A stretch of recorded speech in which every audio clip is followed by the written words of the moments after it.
அனைவருக்கும் வணக்கம். நீங்கள் நம்ம சேனலுக்கு புதுசுன்னா பக்கத்தில் இருக்கிற பெல் பட்டன் அமைத்தி சப்ஸ்கிரைப் பண்ணிக்கோங்க. ஏப்பா, நான் அன்னைக்கு ஒரு குத்து மதிப்பாக ஆவின்னு சொன்னேன். பூசாரி இப்போ குத்த வச்சு உக்காந்து ஞான திருஷ்டியில் கண்டுபிடிச்சி அவரும் ஆவின்னு தான் சொல்கிறாரு. ஏப்பா, நான் சொன்னது உண்மையாயிடுச்சா?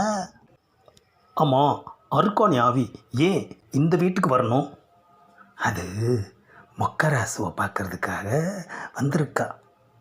ஏன் ஆவிக்கு நான் தான் இந்த வீட்டில் இருக்கேன்னு தெரியாதா? ஆஹா, டக்கு டக்குன்னு மடக்கிறான் ஐயா.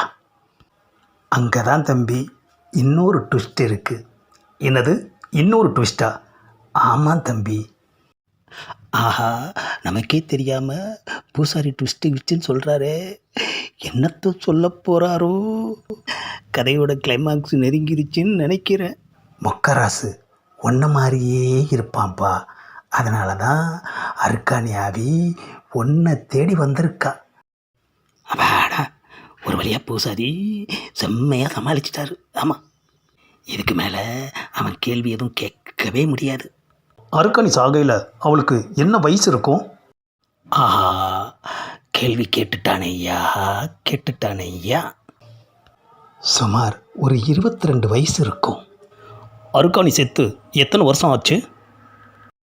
ஆஹா, நோண்டி நொங்கு எடுக்கிறானே ஐயா. சுமார் 30 வருஷம் ஆச்சு தம்பி. அப்படின்னா இப்போது அருக்காணியோட வயசு 50. 50 வயசில் அருக்காணி ஆவி ஏன் என்ன தேடி வரணும்? மொக்கராசை தேடி போயிருந்தா கூட வயசு மேய்ச்சா இருக்கும். ஆஹா, வரிஞ்சு கட்டிக்கிட்டு இவனை வீட்டை விட்டு வெளியே அனுப்பலான்னு பார்த்தா இவன் வயசையெல்லாம் கணக்கு போட்டு சொல்கிறான் ஐயா. ஏப்பா, ஆவிக்கெல்லாம் வயசே ஆகாது. எந்த வயசில் செத்துச்சோ அதே வயசில் தான் இன்னைக்கு வரைக்கும் ஆவியாக இருக்கும். ஆமாம். அருக்காணி ஆவி இங்கே வராமல் இருக்கணும்னா நான் என்ன செய்யணும்? அப்பாடா, இப்போ தான் பாயிண்ட்டுக்கு வந்திருக்கான். நீங்கள் ஒன்றும் பண்ண வேணாம் தம்பி. இந்த வீட்டை விட்டு காலி பண்ணி போனீங்கனாலே சந்தோஷமாக இருக்கலாம். ஆனால் நான் வேறு வீட்டுக்கு கூடி போனால் கண்டிப்பாக அருக்காணி ஆவி அங்கேயும் வருவாளே. அதை எப்படிப்பா வருவா? நான் தான் அருக்காணியோட லவ்வர் மாதிரியே இருக்கனே, அதனால் கண்டிப்பாக வருவா.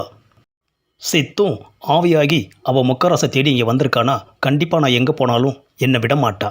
அதனால் வீட்டை காலி பண்ண போகிற, அப்படி தானே? இல்லை, அருக்காணியை அலைய விட எனக்கு மனசு இல்லை. இந்த வீட்டுக்கே அருக்காணி ஆவி வந்து போகட்டும். நம்ம போட்ட திட்டம்லாம் வீணாயிடுச்சு ஐயா. ஒரு வழிக்கும் ஒத்து வர மாட்டேங்கிறானே ஐயா. விட்டால் நிஜமான ஆவி கூடயே குடும்பம் நடத்துவான் போல இருக்கே ஐயா. இவனை என்னத்தை சொல்லி கிளப்புறது? ஏப்பா, அருக்காணி ஆவியால் உனக்கு ஏதாச்சும் ஒன்று ஆச்சுன்னா அதுக்கு நாங்கள் பொறுப்பு இல்லை, புரியுதா? அதே மாதிரி அருக்காணி ஆவிக்கு என்னால் ஏதாச்சும் ஒன்று ஆனால் அதுக்கு நான் பொறுப்பு இல்லை. என்னது, ஆவிக்கே ஏதாச்சும் ஒன்று ஆகுமா? ஆஹா,